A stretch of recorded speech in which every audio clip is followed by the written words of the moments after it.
month outline from just the starter pack study plan.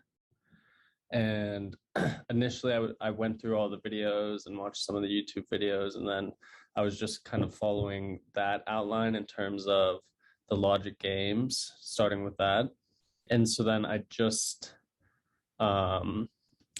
started doing some logical reasoning last week, and then got derailed with work, so haven't gotten as much of that under my belt as I had hoped. But so yeah, I have a good foundation with logic games, and then had just gotten into logical reasoning. Okay, cool. That's good to hear. In terms of unpacking problems that give you trouble, what are you doing in terms of using explanations and reviewing? So I've been, the ones on your site that you have linked, I've been going through all of those and kind of just trying to work back through it again with, see what part of the problem I got wrong and try to understand how I went there. I'd say the biggest thing I've noticed, I think, which again, going through step by step, just redoing it one at a time. My biggest thing has been kind of getting things back, and I'm sure it's a common I'm sure it's common with the LSAT, but getting things back, like I know what I'm doing, but I'm flipping it, or just simple little stuff that will then derail my entire diagram. Mm-hmm. So the small mistakes. Yeah, and I think that's always been my biggest thing with school and everything. And I know it's early, and I've been trying to like keep myself grounded. Don't worry about the timing, just try to get that foundation. But I know still what I'm going through in the back of my head. It's like, oh, this one's taking me so long, or just like simple little things that will then can easily derail the entire game. Mm-hmm. Mm-hmm. So yeah. I think that's why I kind of took a step back, and I stopped doing as many problems just because I felt like I was aimlessly doing them, but not really getting the understanding. So then I started going through and trying to read more into it, watch more of the content, and try to just unpack the different types of problems. And like multi-level ordering, for example, those were giving me a lot of issues at first with, again, just not getting my diagram set up properly. And then I'm getting stuck and feel like that's throwing off my entire mentality with the game. Right. I get what you mean. Yeah. I mean, with a lot of logic games, there's one major inference or one thing that can unlock the game for you. And so if you don't have that, that presents a holdup and puts you in the position where you may want to, by default, simply work by brute force, which is, of course, inefficient. If you were to try doing each answer choice, testing it out one at a time, that's never the way to do it. There's always a better way. And as you do more and more games, you'll see those patterns that help unlock them for you. Yeah. And I think, again, that is my bit. Like, obviously I could sit there all day and go through each answer and get to it eventually. But I think that's why I got frustrated early on, is because I was doing a lot of problems. And again, I can look at it and I know what's going on. But then in terms of actually diagramming it and getting through, I could easily get thrown off. And then it was just frustrating, kept going through and not understanding like how to fix it for the next one. So I tried to slow it down. Like, I think, again, for me, the biggest thing was, because I know it's learning, it's all patterns, repetition, figuring it out. And the biggest thing for me mentally is like not worrying about the time, getting the basics, and kind of seeing where I'm going wrong. So then I can start pushing through and it's more natural. Yeah, exactly. And that comes with time. And so, yeah, I think, I guess my biggest question with just in terms of my roadmap was what you think the best way to kind of balance problems, explanations, like going through all of that. Because again, I could like watching the videos and going through all of the problems listed, but obviously there's not an explanation for every single one, and that's a crazy undertaking anyway.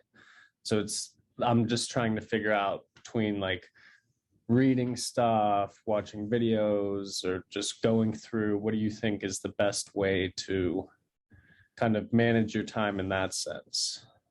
Well, definitely not for every problem you complete. That would be far too much, of course. Just really for the problems that give you the most trouble.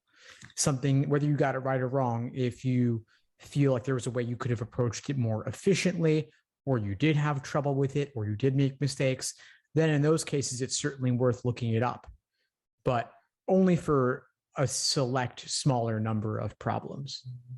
Okay, so really just because again, even when I first got into it, I could immediately tell I wasn't sure what the games were, but just going through, you can see like, all right, I'm like, I can look at this problem and get through it a lot quicker than recognizing this one and know it's going to slow me down. And so those ones, obviously, yeah, it's easier to see if I'm missing something, it's one little thing and that's more easy to correct. But I guess in terms of just, I like how I mentioned, I got held up at the beginning just with doing too many problems and not getting it with logic games. I was thinking going forward with logical reasoning, reading comp, just what do you think the best way is to start? And like, do you think it's better to read into everything first, try to understand it, or jump right in, get some problems, understand where your weaknesses are, and then go from there specifically? It's somewhere in between. I mean, you don't want to go in totally cold into a new question type. It can just be discouraging and overwhelming, and the accuracy rate will not be high if you don't build that foundation first. So I do recommend learning the basics of each section, each question type. This applies to the LSAT as a whole.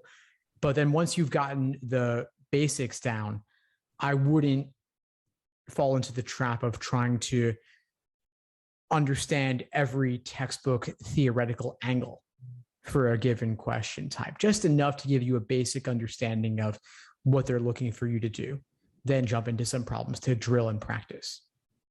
Okay, that makes sense. And then in terms of just how that format works, I guess, so are the workshops, you have specific problems laid out in advance that you're then working for each class? Yeah, so typically we'll list on the sidebar what the agenda is going to be. So for example, tonight's Monday, March 21st, 8 p.m., there's PT 80 passage 1 and PT 81 passage 3. So agenda for tonight's reading comp class. For Tuesday, 8 p.m., logic games, the agenda is prep test 82, game number 2. Okay. And so are these, is the class, do you just work through that? Anyone can ask questions? Do you go through, I guess, just curious how that all works, or what, I mean, is that a time that, are you only focusing on that? Or if you had like a question for a game that's relative to PT 82 game 2, would Yeah, you? so yeah, sure. So I mean, the agenda will be PT 82 game 2, but if you wanted to bring up a similar game, especially one that's in Law Hub where everyone will have access, that's definitely a good thing to bring up. Depending on how the class unfolds, there may be time at the end to ask something else. But you can also email me, and if there's a totally different game you wanted to talk about, we could always add that to the agenda for an upcoming class. Okay. And then you'll see that the Wednesday 8 p.m. class, Wednesday 8 p.m. logical reasoning, it's open, so you can propose questions you want to cover. So that'll be more of a grab bag. Okay. It'll be logical reasoning focused, but it'll be anything logical reasoning is fair game. Okay, that makes sense. Yeah. Now I can register for all these, and that's all good. So I think, yeah, I guess I'll have to go through and watch the workshops and get through those before, but I think I'll be good to start the classes this week. And again, so even, I guess, so like I haven't done anything for reading comp yet, but like if they have a specific topic for an upcoming class and I just wanted to do it, and then like, is that fine if you're just doing it and then kind of watching, because again, like reading comp classes, obviously I haven't done much yet, but does it still make sense to join and just see what they're working through whenever I Totally. can? Yeah, reading comp in particular, there are methods, of course. There is foundational stuff to learn, but not nearly as much for reading comp as for logic games. Like logic games, I think a lot of folks would be overwhelmed jumping into logic games without any prior exposure. But for reading comp, I do think that's a class that's a bit easier to just jump into and see what it's like. And yeah, so I would just join. You don't have to participate if you don't want to. You could just kind of sit back and listen and learn. I think that'd be fine. And so I would also wanted to ask, I know I mentioned to you previously the daily study outline that my sister had used from way back when, that it also had like articles attached to it, stuff like that. I was wondering if you had anything updated that was the same kind of thing. Yeah, sure. So I've discontinued that format because I found that like a PDF was just too static.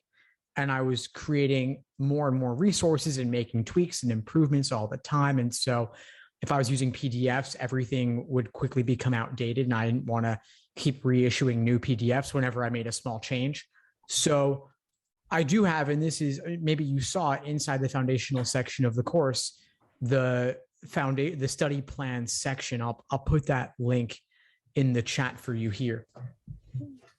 So if you click that, that contains the foundational study plans, and that is the adapted version of the PDF that your sister had. So that's what I had been working off of. I just didn't know if there was, again, trying to make sure I had everything centralized as possible. But that makes sense. So I'll just keep going down that one then.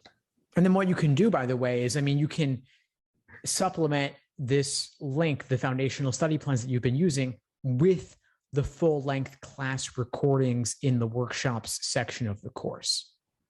I was going to say, I did just quickly browsing once I had seen that that was unlocked. I saw there was a lot more content and kind of explanation stuff in there too that I thought would be good.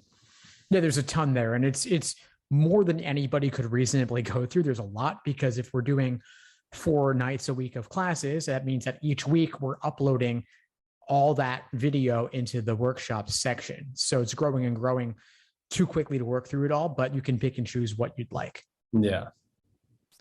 And so the classes are Monday through Thursday and 7 to 9? Typically, yeah, it'll vary slightly by evening. We try to make certain nights a bit later and certain ones a bit earlier. So some nights will start at 7, others will start at 8 and then end at 10 or 11.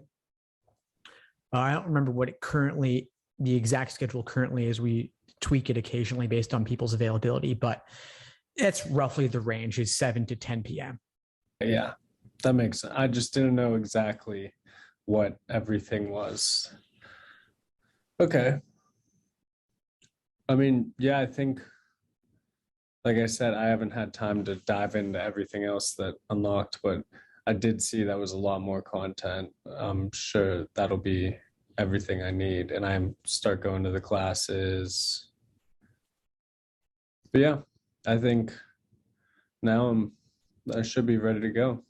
Awesome. Well, if you have any questions or need anything at all, just shoot me an email or reach out. I'm happy to help.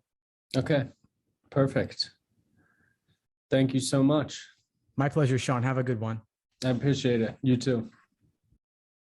Thanks for tuning into the show. Please subscribe if you haven't done so already to be notified of new episodes as I release them. And feel free to reach out if you need anything at all as you move forward with your prep. I'm happy to help however I can.